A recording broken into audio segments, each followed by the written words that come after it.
ಸೋಲು ಅನುಭವಿಸಿದ್ರೂ ಕೂಡ ಯುಎಸ್ ನಮ್ಮ ದೃಢ ಸಂಕಲ್ಪ ಪರೀಕ್ಷೆಗೆ ಮುಂದಾಯಿತು. ಆದರೆ ನಮ್ಮ ಸಶಸ್ತ್ರ ಪಡೆಗಳು ಯಾವುದೇ ದಾಳಿಗೆ ರಿಯಾಕ್ಟ್ ಮಾಡದೆ ಸುಮ್ಮನೆ ಬಿಡೋದಿಲ್ಲ. ನೀವು ಸೇಫ್ ಆಗಿರೋದಕ್ಕೆ ಬಯಸಿದ್ರೆ ನಮ್ಮ ಪ್ರದೇಶವನ್ನು ನೀವು ಬಿಟ್ಟು ಹೋಗಿ, ತೊರೀರಿ. ಪರ್ಷಿಯನ್ ಕೊಲ್ಲಿಯ ಇತಿಹಾಸದಲ್ಲಿ ದುಃಖಕರ ಅಂತ್ಯಗಳ ಅಧ್ಯಾಯಗಳಿದ್ದಾವೆ. ಹೀಗಾಗಿ ನಮ್ಮ ಪ್ರದೇಶವನ್ನು ಬಿಟ್ಟು ನೀವು ತೊಲಗಿ ಆಚೆ. ನೀವು ಸೇಫ್ ಆಗಿರಬೇಕು ಅಂದರೆ ಫಸ್ಟ್ ನಮ್ಮ ಜಾಗದಿಂದ ಎಕ್ಸಿಟ್ ಆಗಿ. ಯಾಕಂದರೆ ಪರ್ಷಿಯನ್ ಗಲ್ಫ್ನಲ್ಲಿ ಆ ಕೊಲ್ಲಿಯಲ್ಲಿ ದುರಂತ ಅಂತ್ಯಗಳ ಅಧ್ಯಾಯಗಳಿದ್ದಾವೆ ಅಂತ ಹೇಳಿ ಖುದ್ದು ಇರಾನ್ ವಿದೇಶಾಂಗ ಸಚಿವ ಅಬ್ಬಾಸ್ ಅರಾಕ್ಚಿ ಹೇಳಿರುವಂಥದ್ದು. ಯುದ್ಧ ಭೂಮಿಯಲ್ಲಿ ಸೋಲುಗಳನ್ನ ಅನುಭವಿಸಿದ್ರೂ ಅಮೆರಿಕ ನಮ್ಮ ದೃಢ ಸಂಕಲ್ಪವನ್ನ ಪರೀಕ್ಷಿಸಲು ಮುಂದಾಯಿತು. ನಮ್ಮ ಶಕ್ತಿಶಾಲಿ ಸಶಸ್ತ್ರ ಪಡೆಗಳು ಯಾವುದೇ ದಾಳಿ ಅಥವಾ ಬೆದರಿಕೆಗಳಿಗೆ ಪ್ರತಿಕ್ರಿಯಿಸದೆ ಬಿಡೋದಿಲ್ಲ. ನೀವು ಸುರಕ್ಷಿತವಾಗಿರಲು ಬಯಸಿದ್ರೆ ನಮ್ಮ ಪ್ರದೇಶವನ್ನ ತೊರೆಗಿರಿ. ಪರ್ಷಿಯನ್ ಕೊಲ್ಲಿಯ ಇತಿಹಾಸದಲ್ಲಿ ಹೊರಗಿನಿಂದ ಹಸ್ತಕ್ಷೇಪ ಮಾಡಿದವರ ದುಃಖಕರ ಅಂತ್ಯಗಳ ಕುರಿತು ಅನೇಕ ಅಧ್ಯಾಯಗಳಿವೆ. ಇದು ನೇರ ವಾರ್ನಿಂಗ್. ಇರಾನ್ನ ವಿದೇಶಾಂಗ ಸಚಿವ ಸೈಯದ್ ಅಬ್ಬಾಸ್ ಅರಾಕ್ಚಿ ಕೊಟ್ಟಿರುವಂತಹ ಒಂದು ವಾರ್ನಿಂಗ್ ಇದು ಟ್ವೀಟ್ ಮೂಲಕ. ನಮ್ಮ ದೃಢ ಸಂಕಲ್ಪ ಪರೀಕ್ಷೆಗೆ ಯುಎಸ್ ಸೋಲು ಅನುಭವಿಸಿದ್ರೂ ಕೂಡ ಮುಂದಾಯಿತು. ಹೀಗಾಗಿ ನಮ್ಮ ಮೇಲೆ ಯಾವುದೇ ರೀತಿಯಾದಂತಹ ದಾಳಿ ಆದರೂ ನಮ್ಮ ಸಶಸ್ತ್ರ ಪಡೆಗಳು ಅದಕ್ಕೆ ವಾಪಸ್ ಕೊಡದೆ, ಅಂದರೆ ರಿಯಾಕ್ಟ್ ಮಾಡದೆ ಸುಮ್ಮನೆ ಬಿಡೋದಿಲ್ಲ. ಇನ್ನು ಪರ್ಷಿಯನ್ ಕೊಲ್ಲಿಯಲ್ಲಿ, ಪರ್ಷಿಯನ್ ಗಲ್ಫ್ನಲ್ಲಿ ಈ ರೀತಿಯಾದಂಥ ಕಾಲ್ ಕೆರ್ಕೊಂಡು ಬಂದಂಥ ಬೇರೆ ಬೇರೆ ದೇಶಗಳು ಅಥವಾ ಶಕ್ತಿಗಳು ದುರಂತ ಅಂತ್ಯ ಕಂಡಿರುವಂಥ ಅನೇಕ ಉದಾಹರಣೆಗಳಿದ್ದಾವೆ.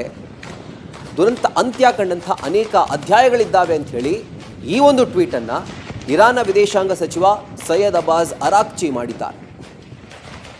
ಸೊ ಒಂದಂತೂ ಕನ್ಫರ್ಮ್, ಎರಡೂ ದೇಶಗಳು ಈಗ ಸದ್ಯಕ್ಕೆ at this point of time ಶಾಂತಿಯ ಮಾತುಕತೆ ಅನ್ನುವಂಥ ಯಾವ ವಿಷಯ ಕೂಡ ಪ್ರಸ್ತಾಪ ಮಾಡ್ತಿಲ್ಲ, ಆ ಸೊಲ್ಲು ಎತ್ತುತ್ತಾ ಇಲ್ಲ. ಸೊ ಅಲ್ಲಿಗೆ ಇನ್ನಷ್ಟು ದಿನಗಳ ಕಾಲ ಈ ಯುದ್ಧ ಮುಂದುವರಿಯೋದು ಅಲ್ಲಿ ಕನ್ಫರ್ಮ್ ಆಗ್ತಾ ಇದೆ.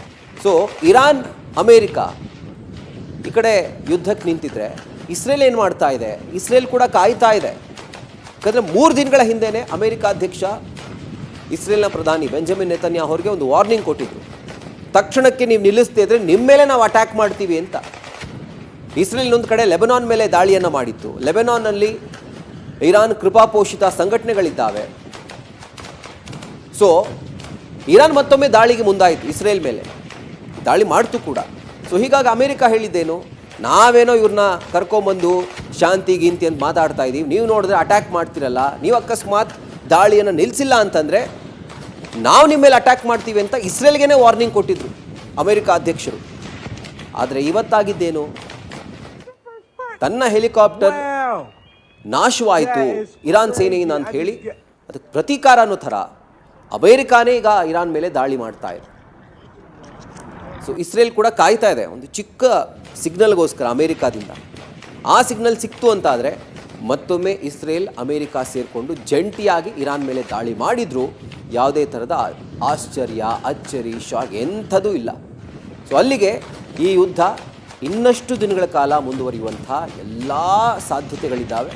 ಆ್ಯಂಡ್ ಆ ಲಕ್ಷಣಗಳು ಕೂಡ ತುಂಬ ಚೆನ್ನಾಗಿ ಗೋಚರಿಸ್ತಾ ಇದ್ದಾವೆ.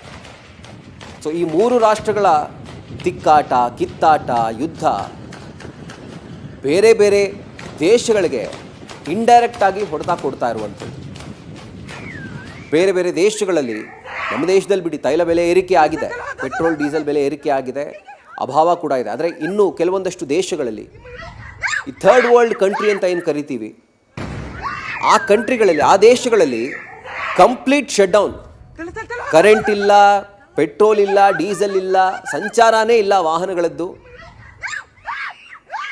ಆ್ಯಂಡ್ ಕಂಪ್ಲೀಟ್ ಎನರ್ಜಿ ಆ ದೇಶದಲ್ಲಿ ಝೀರೋ ಆಗಿದೆ. ಯಾವುದೇ ಥರದ ಉತ್ಪಾದನೆಗಳು ನಡೀತಾ ಇಲ್ಲ, ಯಾವುದೇ ಥರದ ಇಂಡಸ್ಟ್ರಿಯಲ್ ಚಟುವಟಿಕೆಗಳು ನಡೀತಾ ಇಲ್ಲ. ಇಂಥ ಭೀಕರ ಪರಿಸ್ಥಿತಿಯನ್ನು ಆ ದೇಶಗಳು ಎದುರಿಸ್ತಾ ಇದ್ದಾವೆ. ಇದಕ್ಕೆ ಕಾರಣ ಏನು? ಈ 3 ದೇಶಗಳು.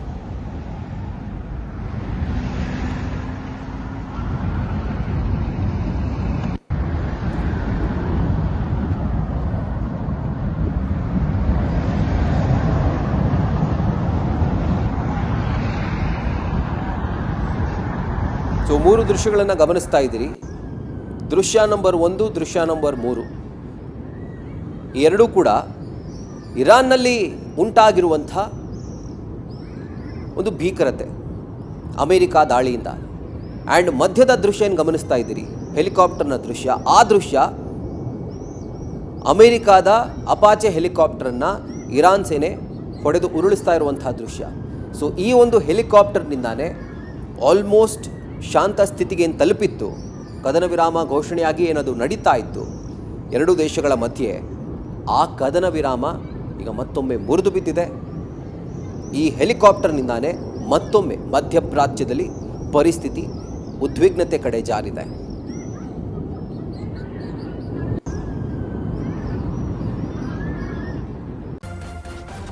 ನ್ಯೂಸ್ ಫಸ್ಟ್ ನಿರ್ಭೀತಿಯಿಂದ ನಿಮ್ಮ ಪರವಾಗಿ.